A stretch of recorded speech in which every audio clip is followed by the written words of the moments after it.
Amaki ko'zimizga nima bo'lgandi?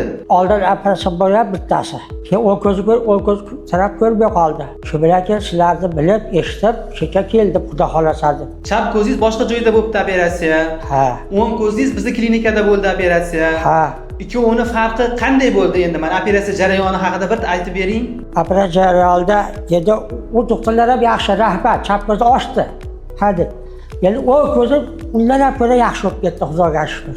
Og'riqsiz, choksiz, tezroq operatsiya bo'ldi. Xursand bo'lib ketdim. Gapni ochiq, rahmat. Kelib ko'ringlar. Shunga kelib, sizlar bilan gaplashsin, tekshiringlar.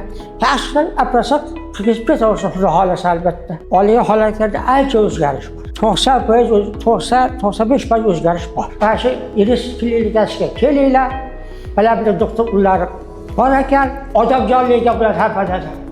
Ertalab kelgan sabahda bir ko'tarib nima qilib o'tirishib, odamjonligi, nimagisi, kalitimiz odamjonligiga rahmat. Baqirib jo'raga, chetga kelinglar, davo topib, yaxshi bo'lib borib o'ylab yuraveringlar. Sizlarga omad doktor. Aytganingiz kelsa, rahmat.